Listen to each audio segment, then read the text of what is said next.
crypto. Shane, how much crypto do you have? Oh, tons. I got Dogecoin. I got Monkey Coin. I don't think that's worth a whole lot these days. Oh, I got the Monkey Coin. I got the Monkey Coin. Yeah, I got Buffalo Nickels. I've got. I feel like you're just starting to name Canadian currency at this point. I have a Canadian. You have loonies. You have toonies. Yeah, I have a Canadian water buffalo. Just a Canadian water buffalo, really. I don't think we have water buffalo in Canada, Shane. We just have not bison anymore, here because I took it. And we don't have that many bison because people overhunted them and then basically like made the indigenous people starve. So kind of like the Americans did. Well, I shouldn't say the Americans. I should say the foreign invaders did in the United States. Again, also not as stated in the Americas. And when we killed the woolly mammoth. Yeah. Yeah, you can still get Eagles plus 250. And in fact, I'm going to make a bet on the Eagles plus 250 right now. We were talking on the show about the Eagles where they should. I agree, because the Washington Commanders are, sorry, Chase, but surely you would agree they're a clown franchise. It's so bad. It's so embarrassing to be a Washington fan. So they're not going to win the division. The Giants, I actually like what they're doing, but they're a year away from being a year away. So I think that the Eagles are better than the Cowboys. The Cowboys got worse this year. They lost with Gregory. They lost Cooper. They re-signed a couple of guys, but they got worse across the board. Zeke is another year older, and they'll continue to give him touches for some unknown reason. The Eagles look great. Look, and the Eagles, they improved literally everywhere. The only place they haven't improved is the secondary, but improving your line is a good way to improve your secondary. And you add Hassan Reddick and Jordan. I am 6'7" and run a 4'7" to your defensive line. Shit is good. Life is good. And then AJ Brown at wide receiver. I could pass for 3,000 yards with AJ Brown as my wide receiver.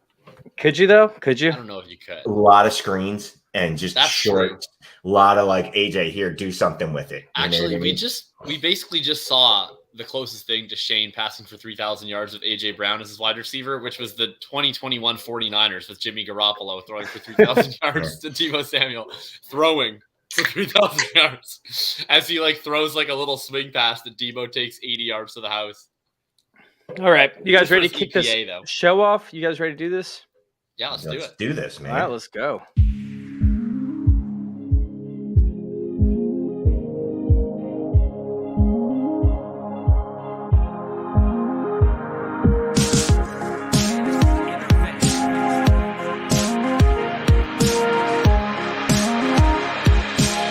This is Fantasy Intervention.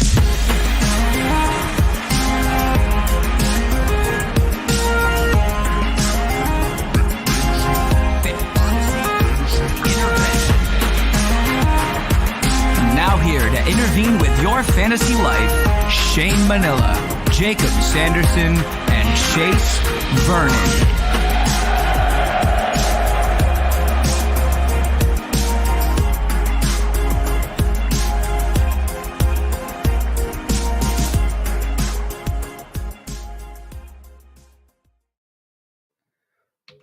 What? Everybody, welcome on Intervention. Oh my God, I missed you so much, Shane. Missed you so much, and your whole boop-a-doo before the show starts. Why am I being added and unadded? Sorry, I literally went to go to Twitter to go and retweet the show link, and then as I went to click back onto my StreamYard tab, I hit X instead, and so then I immediately left the show. I heard the song go, and then but we're back. We're back. How are you getting in and out like that? That's pretty crazy. It's crazy. Well, I hit the X, and the X sends you out, and then I immediately went back into the link that you messaged me, and I clicked it. Also, you've left me the ability to remove people from the stream. I need you to know that. Oh, jeez. Yeah, well, that's what I was like. Wait, does Shane still have I can end the broadcast. I can end the broadcast right now. Yeah, so. Do not do that. I'm going to tell you right now. You say one thing about DPJ, it's done. Oh my God, this is scary. I need to make sure I log everybody else out. When I was on Mind and Mansion on the other day, he was trying to hype up Anthony Schwartz, and I felt like I was like in bizarro world of Chase, where I'm like, why is it that every podcast that I go on, I have to tell people why their shitty Browns wide receiver sucks? It was satire though, right? Because you know, no. In fact, because Manchin's- I use Anthony Schwartz as an example of why we should not just draft fast guys who don't produce anything. And then he said, "Yeah, but Anthony Schwartz is going to break out this year." And then I had a stroke. you just broke down. So that's what I'm thinking. During the stroke, you missed that it was satire. Manchin's a pretty smart dude, so I can't see him buying into that.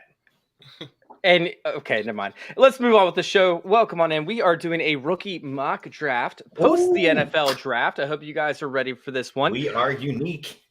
Well, you know what? This stuff needs to be said. Man. I've been in some bizarre drafts thus far. Like some bizarre ones, like where people don't know where to go. I mean, they're sitting there with like, oh, who was it? I want to say Jahan Dotson went top 5 in one of them.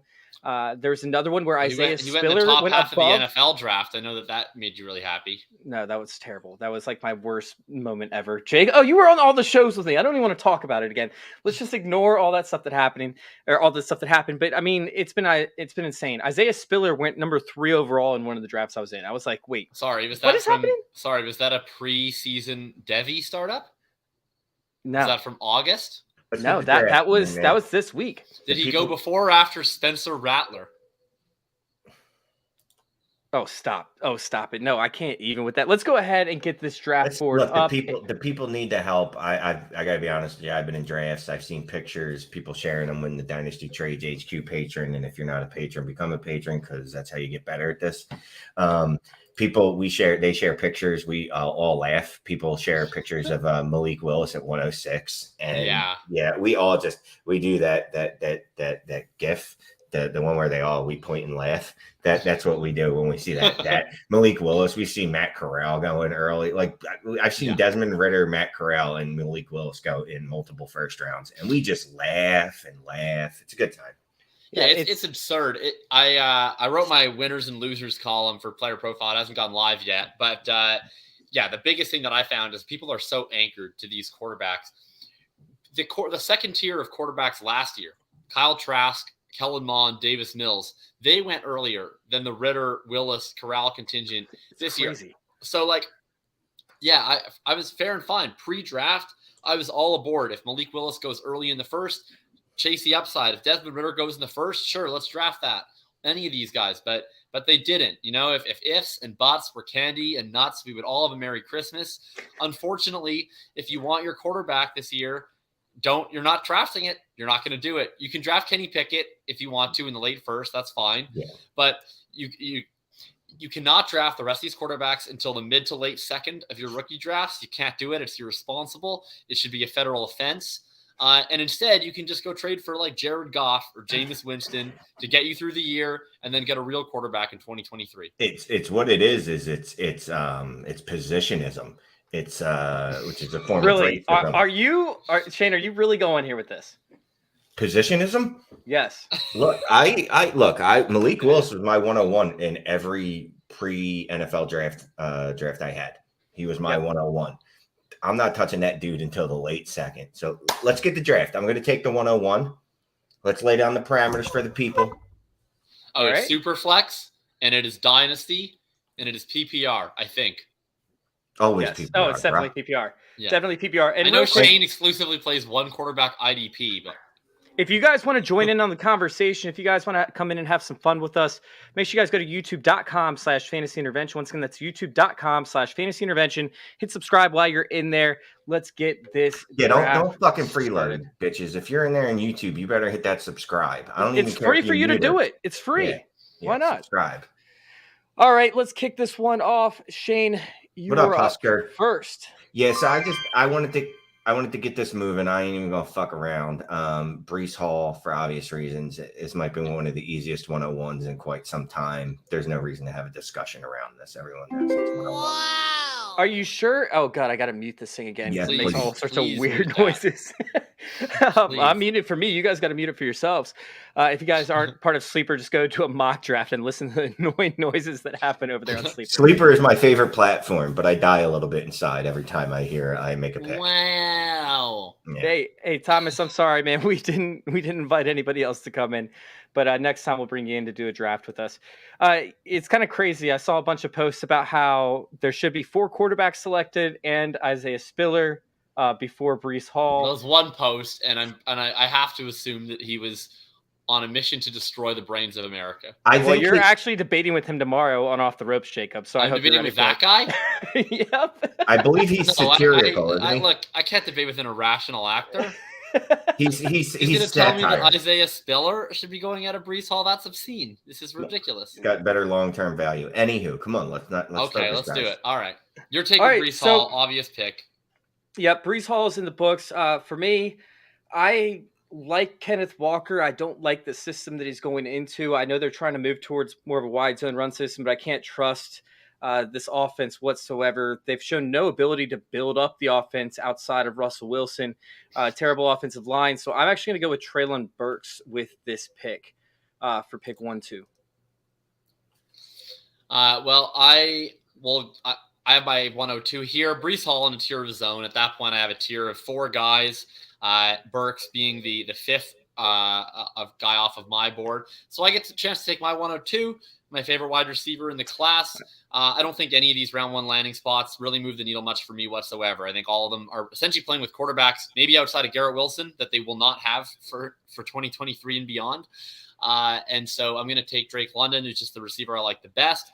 Atlanta might want to establish the run at some point in time, but I don't think the year will be 2022 because their defense is atrocious. And I expect him to get a lot of targets on a team that's going to have to pass the ball, whether they wish to or not this year. Drake London at the 103. And I guess I should go and hit that actual button. But it's been paused, so I can't. Yeah, I got it if you can't. So I think that with Treylon Burks, you're going to see him pretty much force-fed the ball like nonstop. And he's going to be the focal point of the offense. And I think Tannehill does stick there for 2023, possibly longer, depending on how competitive he keeps his team. Don't forget he kept them in the running because somehow. He's not going to mentor his backup.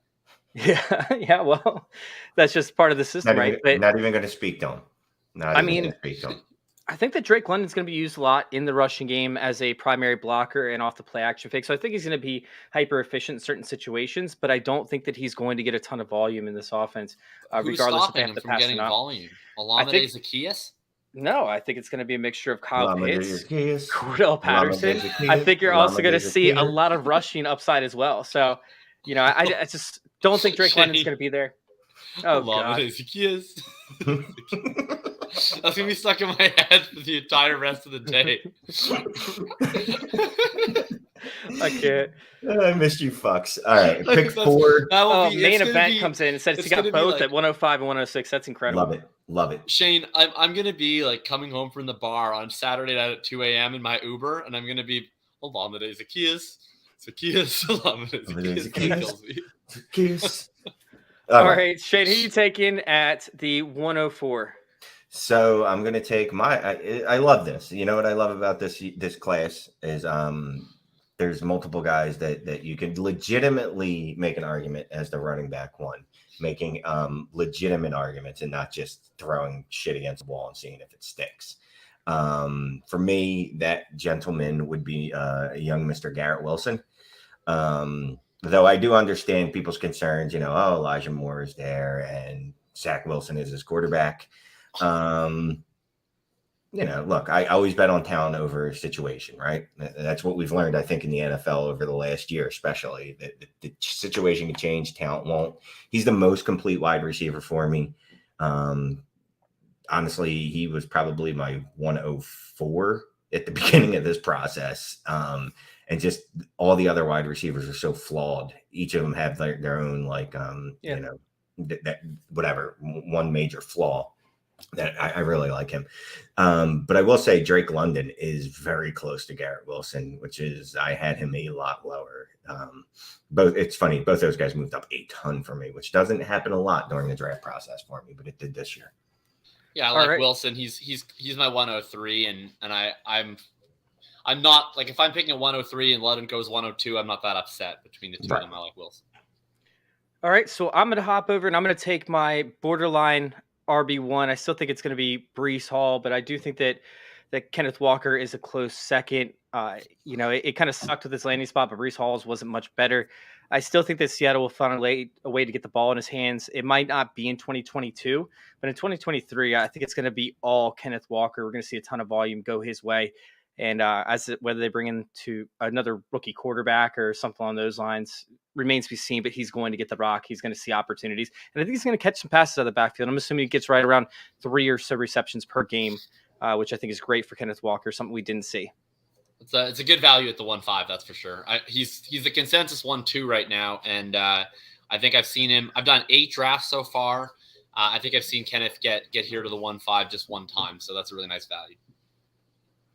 All right, Jacob, you're up. Yeah, I am. Hey, this is the hardest spot for me because there's 2 guys that I really, really love.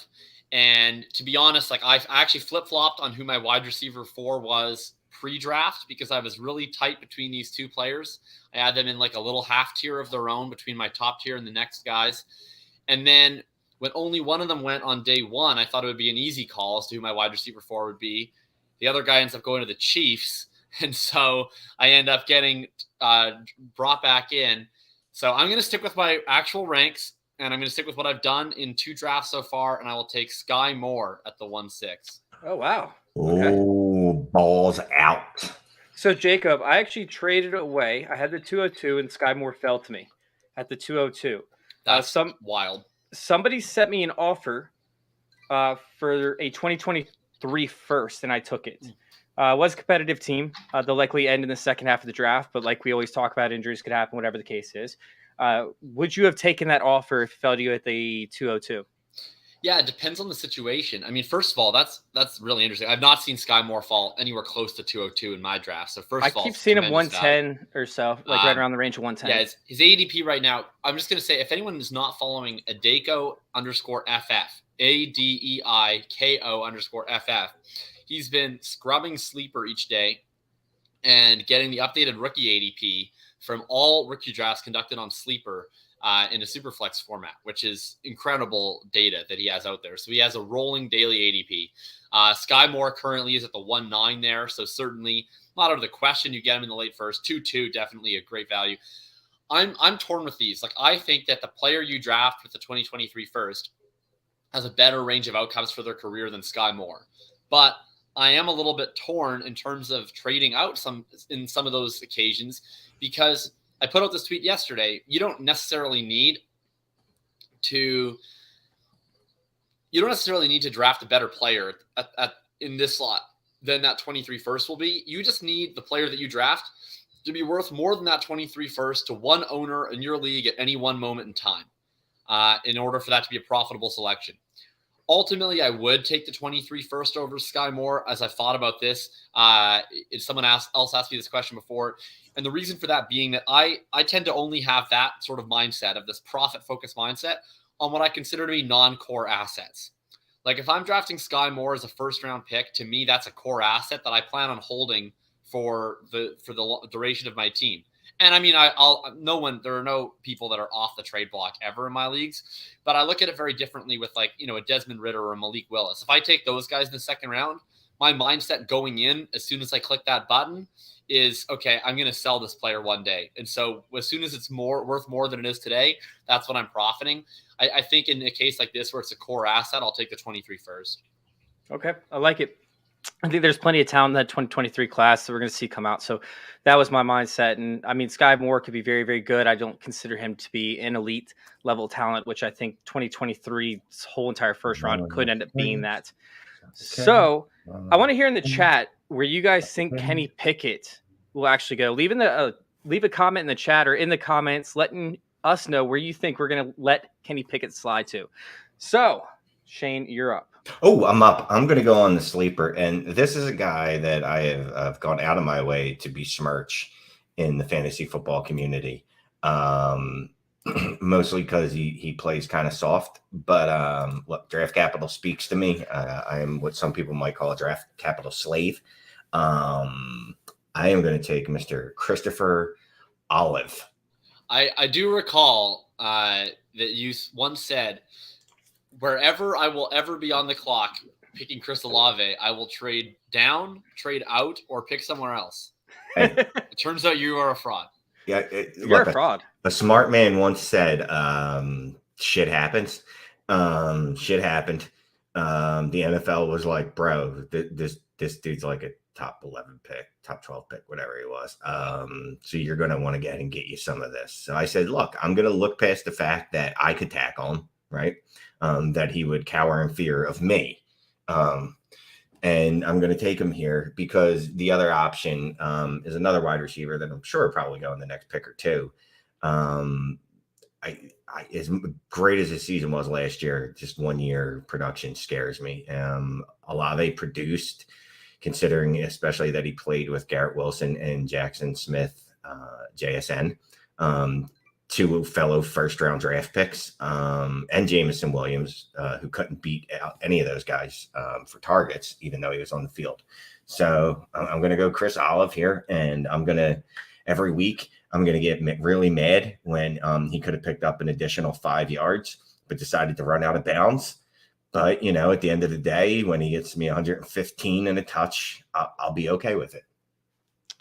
Yeah, and I think at this point, we're looking at players with massive amounts of upside, which is why I went Jameson Williams with the next pick. I think that Jameson Williams is a slam dunk right here. It's like, you know, who could offer you more upside that is left on the board? I mean, you have John Dotson, maybe if he ends up being the wide receiver 1 for Washington following the season, if they decide to not bring back Terry McLaurin. Maybe Christian Watson, if he has that connection with Aaron Rodgers.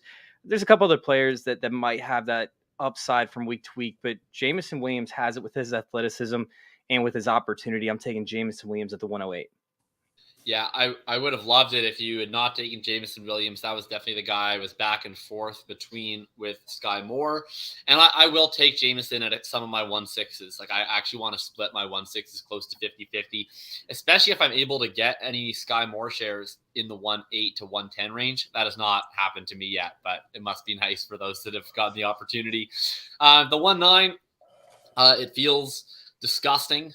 I feel bad about myself, but I have to do it. I have to just Kenny Pickett. No, are you really? I don't like Kenny Pickett. I don't think he can play football at a high level. I don't think that he was a good real-life draft pick, but the options are profiles of wide receivers that I don't really like, it's profiles of wide receivers that I don't really like. So I will take Kenny Pickett, who is a first-round quarterback at the 109. And I'm taking him because he's a first-round quarterback. No other reason. Oh, man. I cannot get behind that. That's just not my style. But, hey, you got to take the first-round quarterbacks before the end of the first round, especially in Superflex leagues. Like, I feel like I'm forgetting this is Superflex. Yeah, like I will take a round. This is my rule. I will take any quarterback that has a plausible chance to start week 1. So, like, not a Jordan Love situation, but any quarterback who, like, has a chance to be the starting quarterback for their team in their first year, who goes round 1, no matter what their profile is, I will take them in round 1 of Superflex drafts, no matter what. Did Thomas know that already in main event? Have you been talking about that lately? Well, my ranks are all available for anyone that wants to become a patron of the Bulletproof Patreon. I have my top 60 ranks with notation on every player in a big old spreadsheet. And you can click the link to that spreadsheet. You can see my ranks, my tiers, all my funny quips. And you can ask me questions about them, and I will give you long answers. I've done a big thread on all the tier 2 running backs already. I've done a thread with like 200-300 word write-ups on each of the top 12 guys. And pretty much my write-up on Kenny Pickett is always, I think this guy totally sucks, but he plays quarterback, and he went in the first round, so I guess I'll pick him. All right, Shane, you're up, man.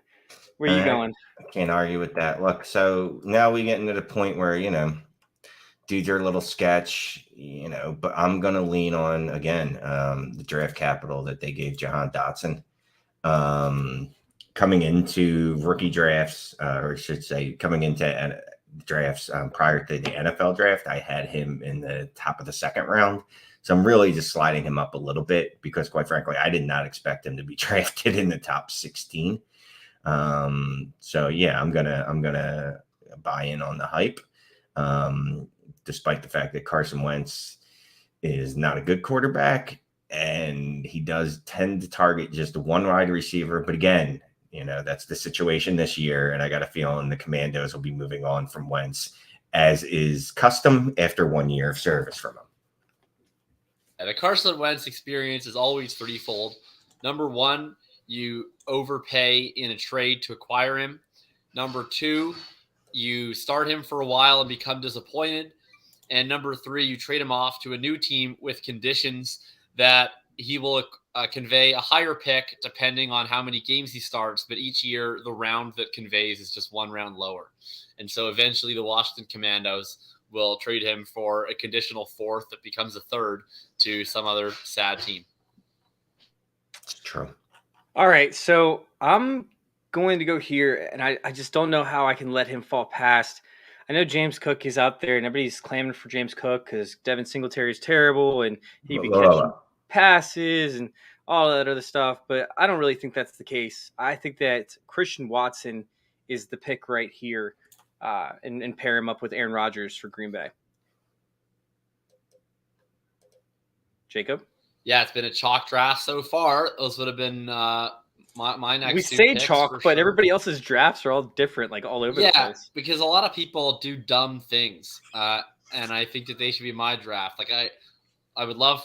I don't like the 112 right now. I like the 112 when like James Cook goes at the 1-6 or some jabroni takes Malik Willis or something like that. But now I'm stuck between. I'm not really stuck. I'm going to take George Pickens. He's a wide receiver prospect that honestly most people who approach wide receiver prospects the way I do like a lot more than I do. I love everything he did in freshman year. I think that people might be under the impression that he tore his ACL after his first year instead of his second year and forgot that he actually just played in his second year but wasn't any good. And then he obviously had a washout third year. Then he falls in the draft partially due to some off-field concerns. It's just, I'm not in love with George Pickens' profile. He doesn't have a year over 2 yards per team passing. Doesn't have a year over 20% target share.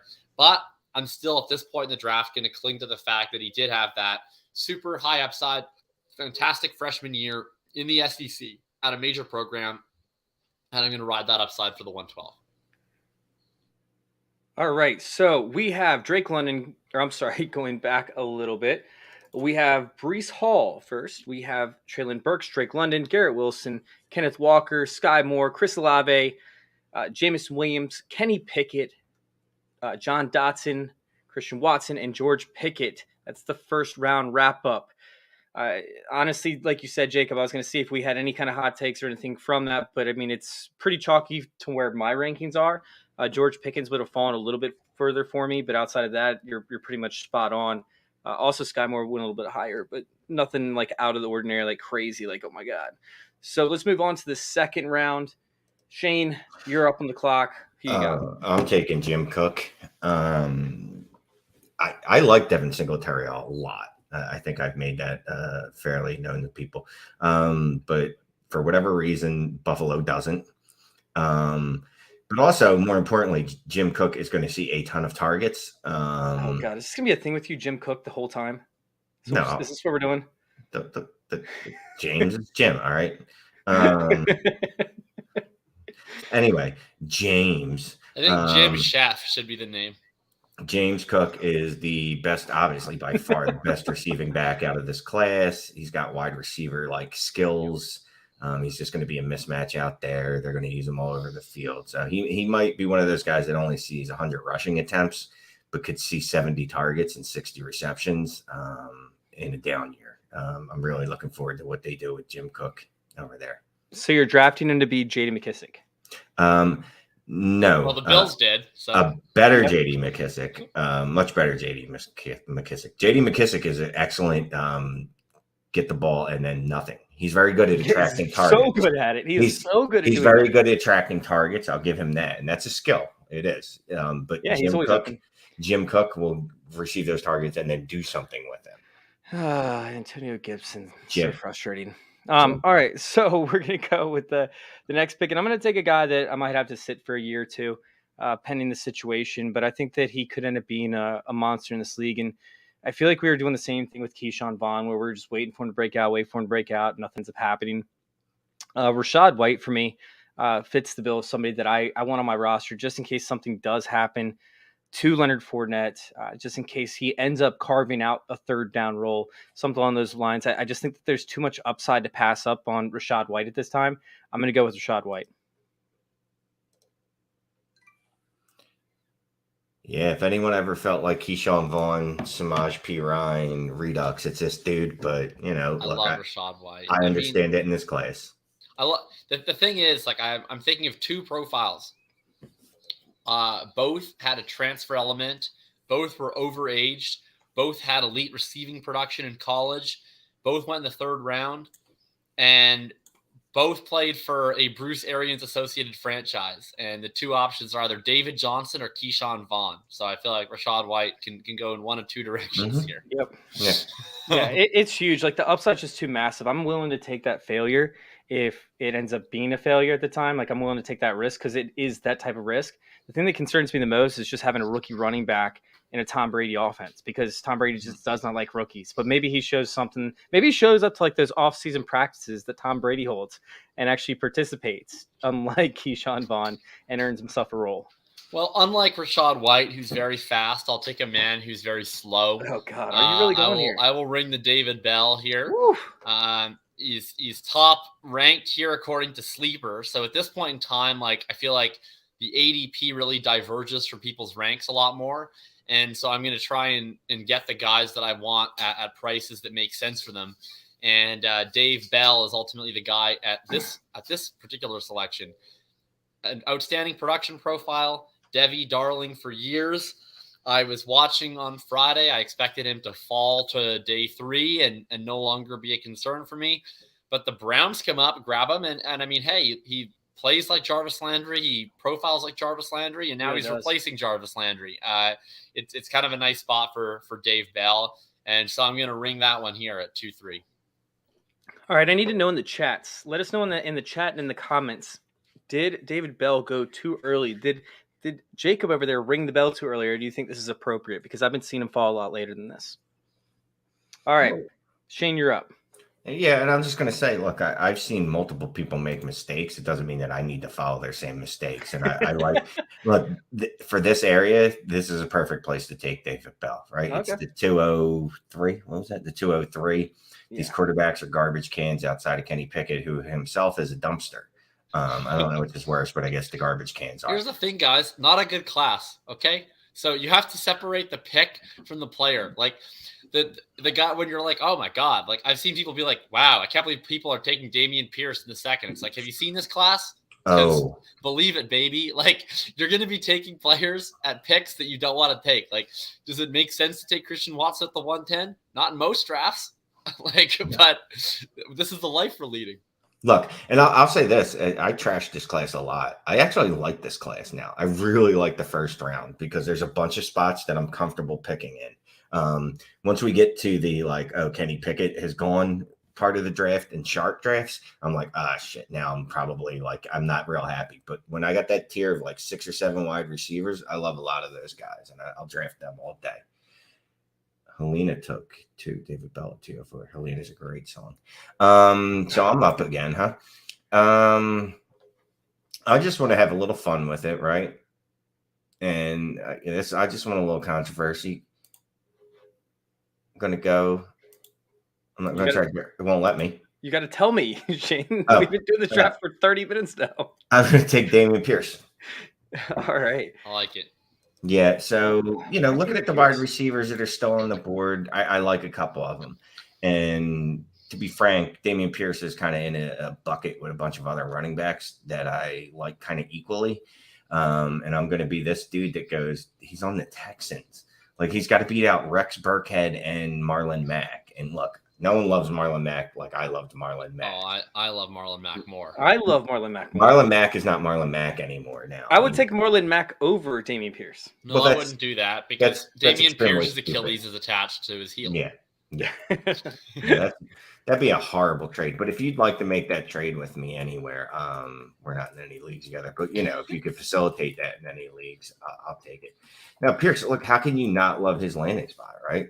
I know I hate saying the word. Shane, you are the landing spot correspondent. Yep, I am the landing spot correspondent. My dude's got enough receiving chops that he could at least be a dump off option. The Texans have shown, even though it's a new coaching staff, they will lean on one guy if that any can give them anything. Like they leaned on Rex Burkhead last year when he was giving them something. When you only have to beat out Rex Burkhead and Marlon Mack, your chance for a starting gig is pretty good. Yeah, I like it. Pierce is a guy that I'm interested in. He never had the workload in college, which is a red flag, in my opinion. Definitely a legitimate red flag. But once we're into this tier 2, tier 3 of running backs, like he was pretty efficient on his touches. He actually got split out wide. He got receiving work in a way that wasn't even just dump offs. And he has the size, and he has sufficient enough athleticism. I like Damian Pierce more than the average bear. And also. Well, note this, like people are saying Pierce is the reach guy, and he does feel like that guy because he's a 4th-round running back on an empty depth chart, but he's going like later than Michael Carter and Trey Sermon were going last year in a much weaker class. And I think he's actually a better prospect than those guys. So I don't hate the Pierce thing. Chase, what do you got here for us? All right, so I'm between a couple guys at this point.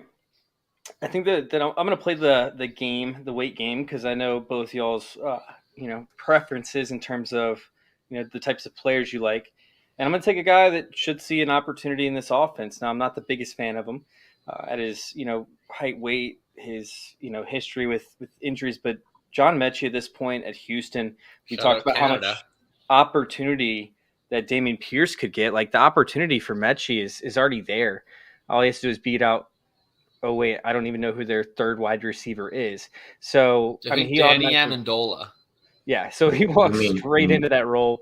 Nico Collins ain't going to be competition. And there's a chance that Brandon Cooks still gets moved before the season starts. I don't think that he does, but I think there's still a chance that it might not even be before the season starts. It could be by the trade deadline. So, yeah, John Mechie is my pick here. Honestly, I don't even think you want Brandon Cooks moved, because John Mechie is suited for a wide receiver 2 role in an offense. So I think that suits him very well. You want someone to take the coverage away in Brandon Cooks. I'm not worried about Nico Collins or whoever their other wide receivers are, even a little bit. Yeah, well, I thought that Shane might take David Bell if I didn't at the last pick, just because that seems like the kind of guy Shane would take, to be honest with you. But I didn't think Shane would take this guy, because he hates the shorts. And so that I'm going to take the guy that I actually have ranked ahead of David Bell, and that is our short king, Blondel Robinson. Look, I've been pumping this guy's bags since like the summer when I was taking him in freaking Devy leagues and C2C leagues. I'm not convinced that there's anyone who likes Blondel Robinson more than me. I'm not really entirely sure how I fell into this stance on such a diminutive player, but the production is off the charts. One of the best production profiles in the class. He did it in the Big Ten. He did it in the SEC. The biggest question to me was, would he get the draft capital? He actually did get the draft capital, and he also got it on a team that is willing to run 10 personnel. He got on a team that's willing to play multiple slot wide receivers, and we've kind of seen a prototype for how he could be used. We've seen Cole Beasley have a really productive season in 2020, and that in those rare games that Beasley missed, we saw Isaiah McKenzie just get a phenomenal fantasy value role in that kind of hybrid slot running back role. So if he can mix together some of what Beasley was doing as a slot wide receiver with some of the jet motion and stuff they were doing with McKenzie, I think could be a really fun role for him starting out. And this is a guy whose average depth of target was a lot higher than a Rondale Moore. So I think there's a little bit more ceiling to Wandale than Rondale. And yes, I understand that Wandale has been going really, really late in some other drafts. Certainly not my drafts. Like 4th round pick. Like I keep seeing this craziness where people are in the Discord always message, I got Wandale in the 3rd. I got Wandale in the 3rd. I don't understand it. His sleeper ADP just hangs up there in like the starting is a top ranked player from like the mid 2, and then it's not happening in my drafts. That's all I know, because I keep picking at the 2.8, 2.9, expecting to take Blondel Robinson. He goes like the 2.5 or 2.6 every single time. So I don't know if people are trolling me. I don't know if people are secretly patrons and they don't know that they are. He did not go in the 4th, Jamie. In the NFL draft, he went in the 2nd. You're dead wrong. Wan'Dale's a star. Eat shit. I think he's laughing because he went in the 4th in my round. Yeah, so in my I guess the difference is that I actually play in leagues with people with brains, and Chase doesn't. It's unfortunate. Yeah, okay. Yeah, it sucks for me, man. If Wan'Dale was going as ADP, like in all my leagues, I'd have 100% exposure. It is so aggravating that people keep taking Wan'Dale ahead of me. It drives me nuts.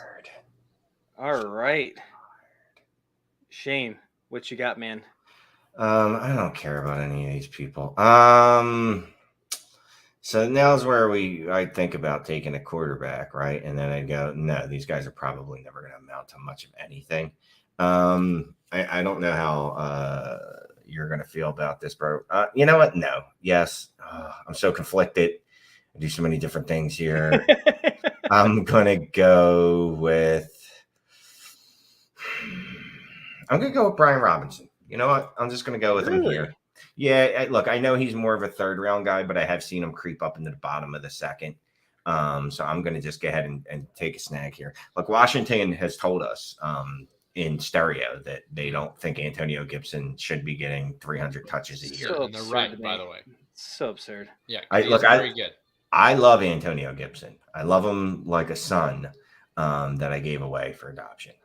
But Washington doesn't. So I'm going to get James Robinson, who can do everything. James Robinson.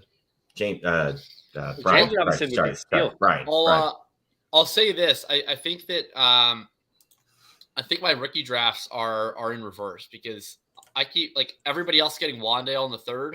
I am absolutely not. But I'm getting Brian Robinson in the late 3rd or mid 3rd constantly. Mm-hmm. Yeah, same. All right, so I'm going to go with the guy who I actually like a lot more than everybody else does. And I know he's not great getting off the line of scrimmage. I know that, when I was watching his film, it's like every time he plays press, it's pretty much like, game over for him getting an opportunity at a target. But the guy has the physical tools that he needs to succeed. He's going to an offense, likes to run the ball, so he'll be able to block, but it'll also work him out to play action fakes and red zone opportunities. I think he's going to get a ton of those.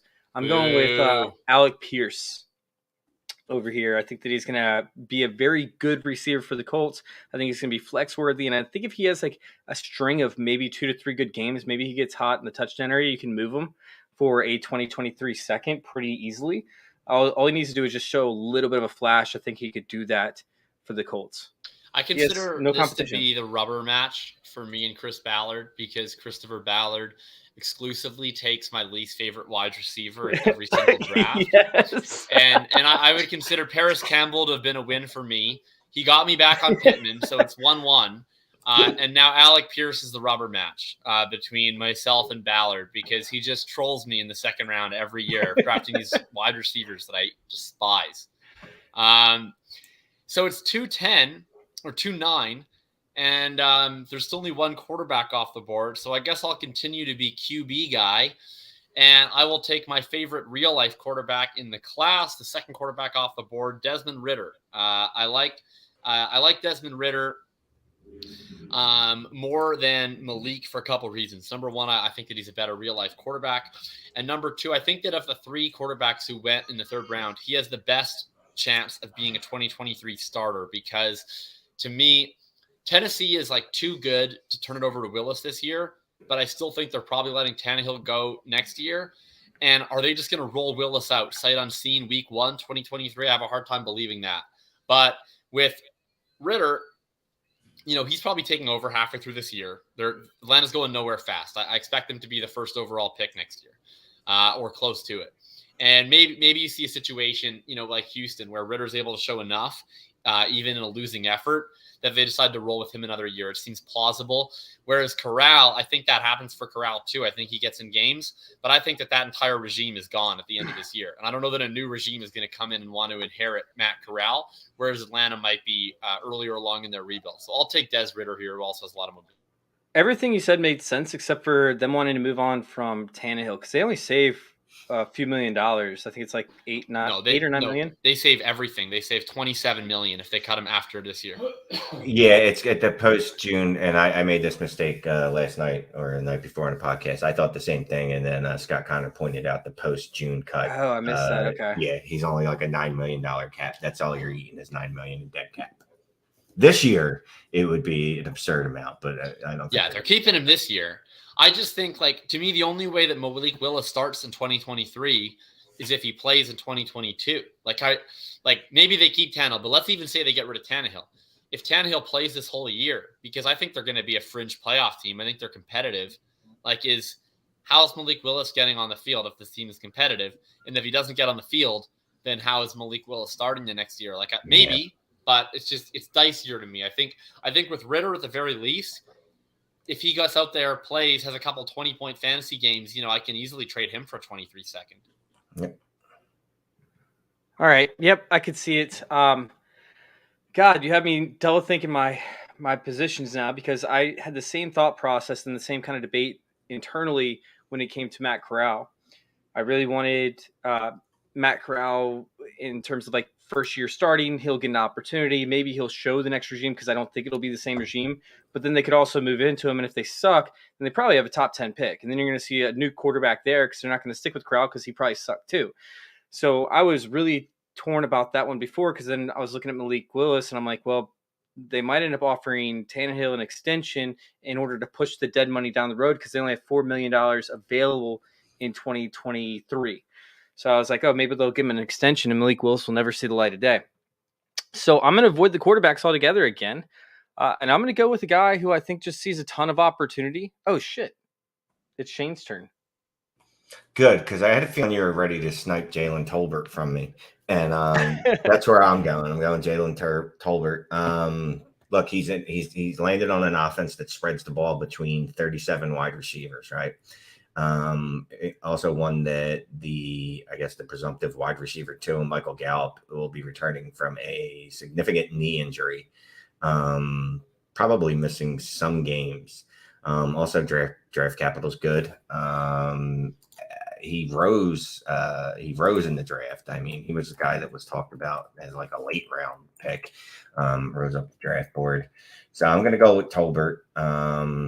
He's a little old. But that's okay. We can't have all young babies. If he was a 21-year-old, then he'd be getting drafted in the first round and not the third round of rookie picks, or second round, whatever round we're in.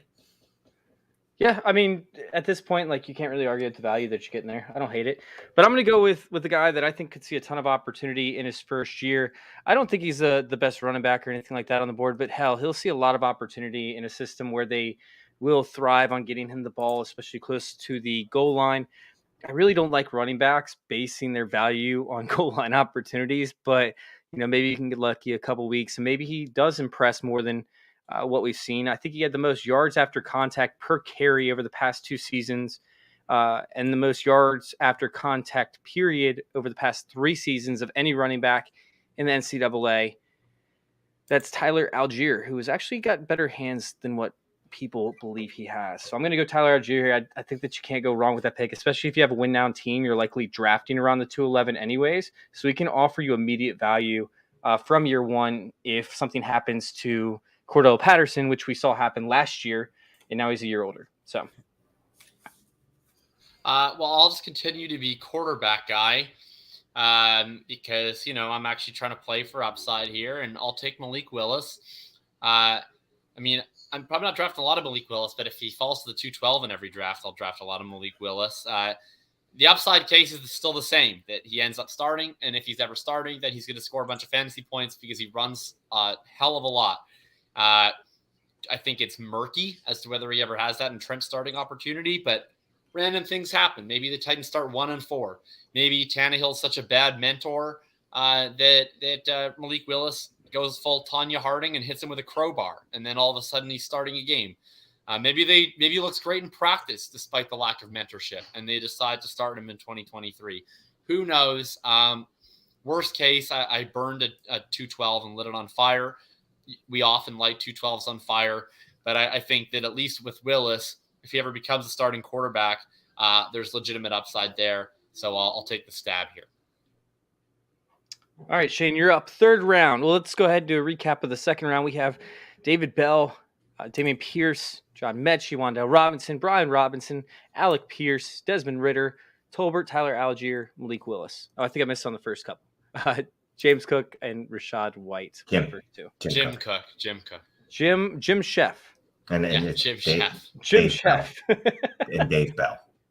And David Bell, if I didn't say that. Dave Bell.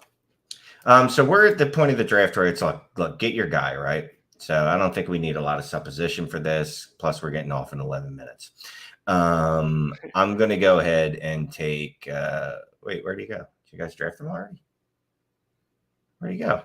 Oh, there he is. I'm going to take Isaiah Spiller. Far fall from grace, but I'll take Spiller here. There's going to be a little bit of opportunity being the I don't want to say he's not a backup, but the ancillary piece to the Austin Eckler machine. All right, I'm deciding between a few different guys. Trey McBride makes a lot of sense just because he could be taking over that tight end one role within a couple years, but you're going to have to wait for him to develop if you do go that route. Arizona doesn't like to draft tight ends anymore. The old regime did. This new regime does not. So we could see him actually get a starting role within a couple years. I don't like to bet on tight ends at that point because they're more like roster clogs where you just have to wait, and then they still might not even be good. So I'm not going to take a chance on Trey McBride. Instead, I'm going to go to quarterback position. I'm going to hope Matt Corral can impress enough and that defense holds tight to where, hey, he keeps his job. Head coach keeps his job, Matt Rule, and Matt Corral is the starting quarterback over there in 2023. Well, I said back when I started with David Bell that this is the part of the draft where people start really deviating in their boards. And I will now get 5 consecutive guys off my board since I said that because you guys are taking a lot of guys I don't want. So I will take Trey McBride here. Clear-cut tight end 1 in the class. Fantastic tight end prospect. Ran a 4.58, 99th percentile yards per route run. Really strong prospect. As Chase said, it's a crappy landing spot. And I've actually been getting a lot of pushback in the Discord for where I have him ranked. I have him ranked at the 210, which is a little bit low. I don't think that's too far. And I think it's low just based on the type of prospect that he is. I would have been excited to take him in the early second. But I agree with a little bit of what you said, which is that he's going to be behind Ertz. It's going to be hard for him to increase in value year one. The issue is like at this point in time, I'm now drafting him in the third. So, I think I'm just going to straight up just happily take him, hold him, sit him. I'm not necessarily trying to accrue value as rapidly. The opportunity cost is a lot lower. So I'll take Trey McBride, put him on the taxi and see what happens. I'll revisit him in a year. All right, let's go on to Shane. What you got, Shane? And real quick, I just want to note we definitely let Trey McBride fall way too far. At this point, I'm still in the get your guy phase of the game. But you know what? Since we've opened the tight end floodgates, I'm going to go get one of the most athletic ones that's ever existed, at least in this draft class, Jelani Woods. The Colts, look, one thing they like to do is target tight ends, regardless if it's Jack Doyle, Mo Alley Cox, as long as it's not Kyle Granson. But Granson season is still happening, man. It's still you're not drafting tight ends for rookie seasons, never. So I like Woods here. Just same thing, upside. Like this is where I like to bet on physical marvels. Because if someone's gonna, when we talk about upside, I think people just throw that word around in the third round. They're like, oh, upside because I picked anyone. Like no. Like find a reason for that upside, and for him, it's the physicality. So the writing's going to be on the wall for Washington come maybe late October. It's going to be Ron Rivera is getting fired unless he turns the season around. And then it's also going to be Carson Wentz hurt in week 1. So I'm going with the quarterback who actually has the same rushing upside that we've seen from Desmond Ritter and from Malik Willis. And I'm going to put him with a team that's going to be desperate for wins as the season goes on. And although it might be Taylor Heinicke for the first few games after Carson Wentz gets hurt, there's a very real possibility that we could see Sam Howell in here and to get one of probably the more likely quarterbacks to be starting by November or so. I'm going to take Sam Howell and hope that we can get some rushing upside, hope that he sees some time in there, and hope that he can link up with his old receiver in De'Ami Brown. Oh my gosh, I didn't even realize that that we got the shower narrative. We have the shower narrative. I gotta go repick up all the De'Ami Brown shares that I have recently dropped, trying to make room for new players. There's the shower narrative. I totally forgot about the shower narrative. I got to find a way to get all my De'Amis added back on my teams. They were best friends. That's the only reason why they drafted Sam Howell, was because of De'Ami Brown, because Ron Rivera didn't want to be wrong on the past 10 receivers he's brought in. He overpaid Adam Humphries. He overpaid Curtis Samuel. He messed up on the De'Ami Brown pick. Now he's going to mess up on the Terry McLaurin pick and the Jahan Dotson pick. So he has to at least not be round on De'Ami Brown and bring Sam Howell in so that they show the shower narrative and he shows potential. So just so I'm clear, Sam Howell is De'Ami Brown's saving grace. Yes. Yep. Look, that's where we live. I don't often agree with Chase's takes, and intellectually I don't agree with this one. However, I still have a lot of De'Ami Brown on my taxi squads, and some of the people in my leagues listen to the show. So I do agree with this one fully. De'Ami Brown is worth like a late 2, I think. You should give him, whoever in your league has De'Ami Brown, especially if their username is RTDB, you should definitely trade them an early 3rd round pick for De'Ami. It's a steal. Hey, side note, I hated De'Ami Brown back in the selection process. So or in the draft process last year. I think that now he actually has some value because Sam Howell's coming to town and he's going to take over at quarterback. I love it. I will take I'll take Tyrion, the Lannister brother from San Francisco. Really? Who, I've seen many people copy this tweet now in the last 48 hours, but I'm quite certain I was the first one who pointed out just the massive gap in opportunity cost between unimpressive 3rd round running back Trey Sermon and unimpressive 3rd round running back Tyrion Davis-Price. I know we're all love Elijah Mitchell now, and I like Elijah Mitchell. I think he's good. But TDP, as I've decided to call him to make him sound cooler, nice fit to run inside zone looks, especially with Trey Lance if they work that more into a read option. He's not overly impressive. He doesn't catch any passes. He certainly wasn't efficient or good, but he is large and he's fast. And in the Shanahan offense, speed, and then in the inside zone runs, the size is really what matters. And I think it's quite conceivable that he works into like the old Jeff Wilson role. And I think that, I like the Tyrion Davis-Price here. I like it. And you're betting on 3rd round draft capital. Never a bad thing at the 3rd round of the rookie draft. I think I'm on the board. And if I'm not, that was a Cody take right there. Diane, and I'm going to go ahead and draft regardless if I'm on the board or not. I think at this point you might have noticed a trend, kind of just taking running backs, and now I'm going to go with Zamir White. Damn. Die, Josh Jacobs, die. I am a Josh Jacobs fan through and through. I love Josh Jacobs. They've never given him the targets until last year.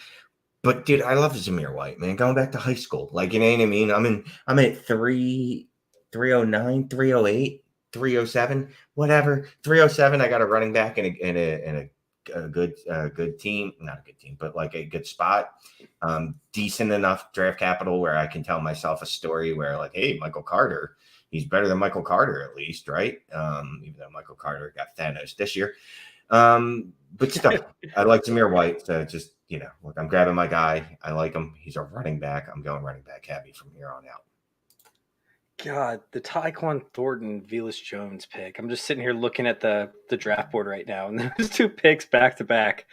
Oh my God, those 2 organizations. It blows my mind.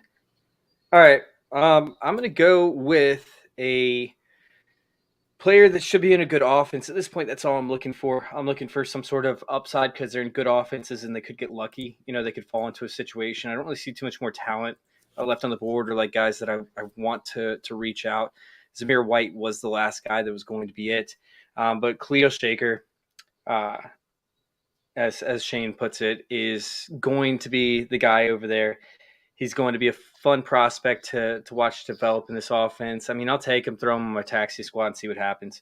That's pretty much where I'm sitting with this pick. Shane said it. We're at the point in the draft where I'm usually wanting to target running backs, and now I'm going to target a guy that I really liked as a prospect. I call him a competent plotter, and I mean that in the best way possible, in the sense that he has the size, he has the pass catching ability, and he tends to get what's blocked. And I'm going to take Keonta Ingram, who landed in Arizona, which is just a phenomenal position. It's a really fantasy-friendly location for fantasy running back production. All that's ahead of him is James Conner. We saw James Conner get this massive bell cow roll. Benjamin, bro. So all that's ahead of him is James Conner. And we saw James Conner get this massive bell cow roll last year when Chase Edmonds got hurt. I don't know that they're going to think that's a good plan to give James Conner just 90% of the touches for 17 games. If they do think that's a good plan, then Keonta Ingram and Eno Benjamin will likely be handling the majority of the carries by about week 6. So I think that there's, to Chase's point, I would happily snag Eno Benjamin up off waivers as well if you can. But Keonta is a guy that I really like. I think he actually profiles kind of similarly to a James Conner. I would happily snag him in the 3rd round of rookie drafts here. He also might not make the team, but hey, that's where we're at in this draft. All right, Shane, where are you at in this draft? Let's stick with my theme here. Hassan Haskins, Tennessee. I heard someone describe him as not absolutely any version of Derrick Henry. Oh wait, that was me. I like, but still, he's a big guy, right? So in theory, he fits the mold of what they do at running back there. Obviously, he's not Derrick Henry. There's only one of those monsters on the face of the planet. Because if there was more, then destruction would follow. So I'm going to go with Hassan.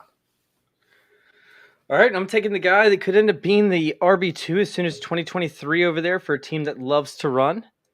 I'm going with Jerome Ford. Jerome Ford could end up playing, this 3rd down type role possibly. We don't know what's going to happen with Kareem Hunt this season. Even if Kareem Hunt does stick around this season, he's likely gone next season for sure. The other contract with what's his name? The 3rd string back. Ernest Johnson, the greatest running back on the face of the planet. I feel like Jerome Ford actually kind of profiles similarly to him to an extent. It's just something that if Jerome Ford shows a lot of potential on a very cheap rookie contract, he could be the guy there to see those secondary touches behind Nick Chubb. There's a good chance he gets replaced in 2023 in that draft where Cleveland might reach up and grab somebody. Hell, they might sign somebody like a Melvin Gordon type player. But I want to take a shot on Jerome Ford and hope that he at least makes an impact on special teams, sticks around for 2023, and becomes that RB2 in this offense. Love it. Last pick, I will just take a guy that I like, and that is Romeo Dobbs out of Nevada for the Green Bay Packers. Another guy that I'd been drafting in Devy that I had higher hopes for, had kind of a middle-of-the-road senior season in Nevada. And then he falls in the draft, which is pretty expected by the time that we got around the draft season. But goes to a really interesting spot in Green Bay. I'm certainly not overly wowed by the likes of Alan Lazard, Sammy Watkins, and Christian Watson. So usually I would always say running backs are the higher upside pick in round 3.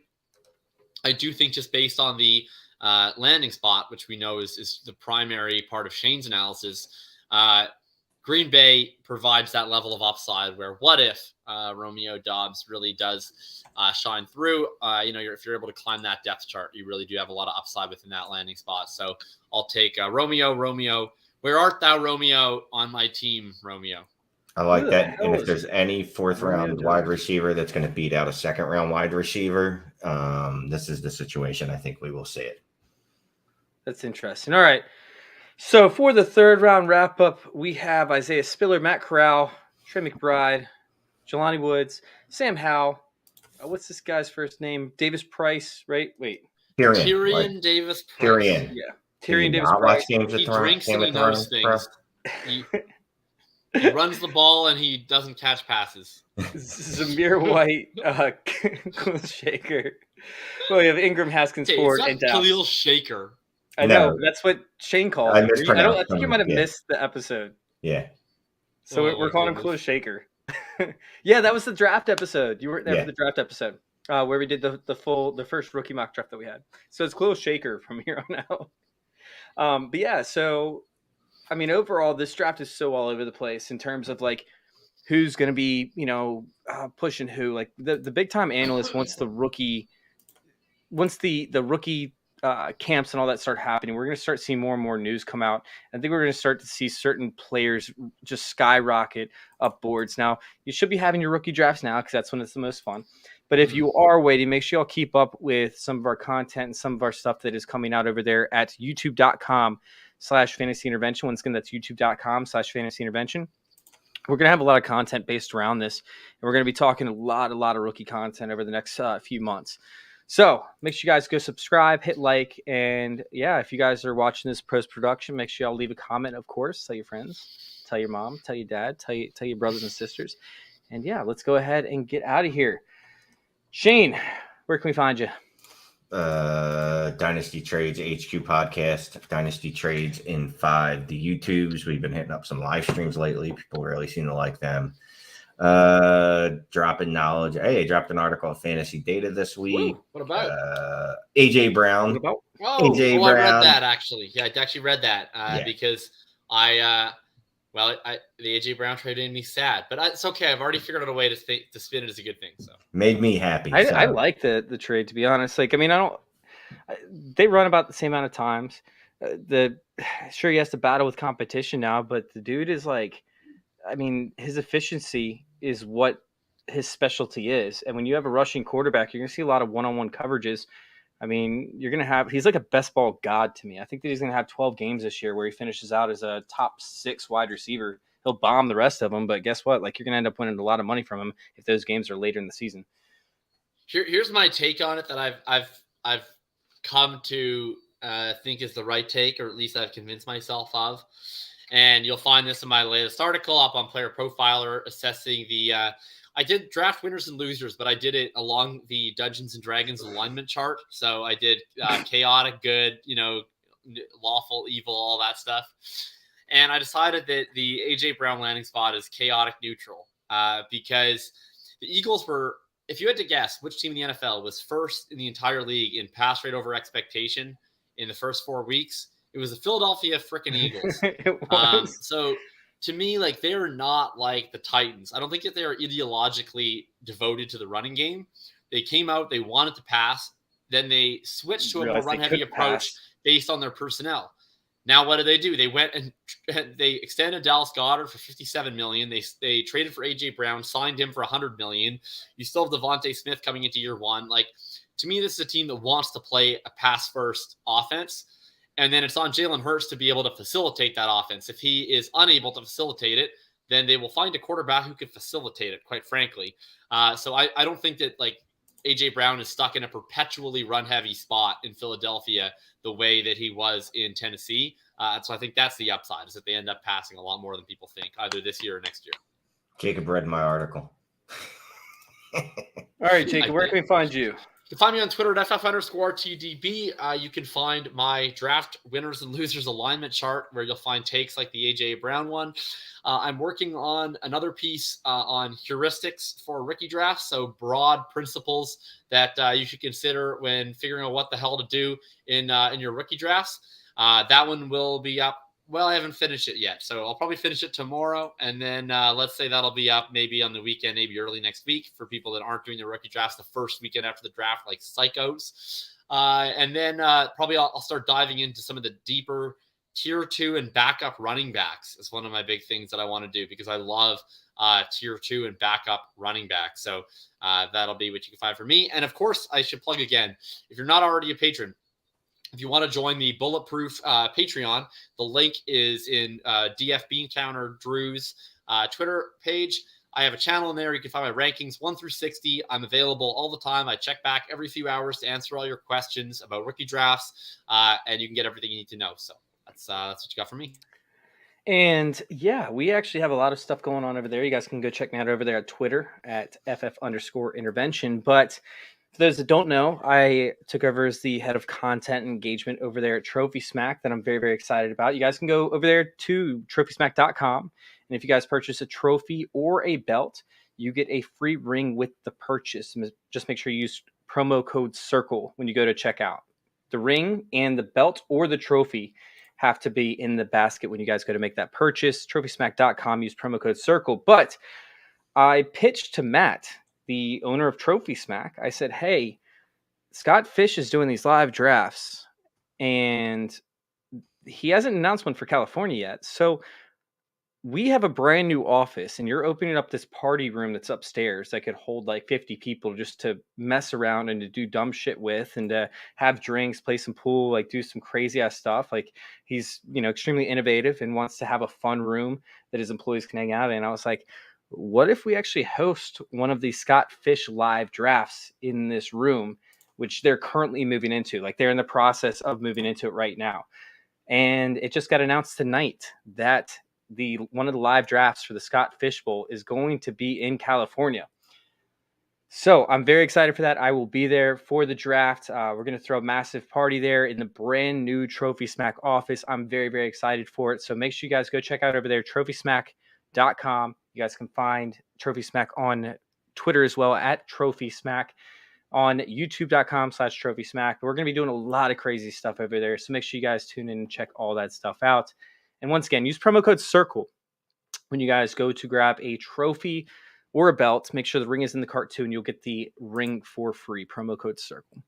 Thank you guys for listening, and thank you all for letting us intervene with your fantasy football life. We're out.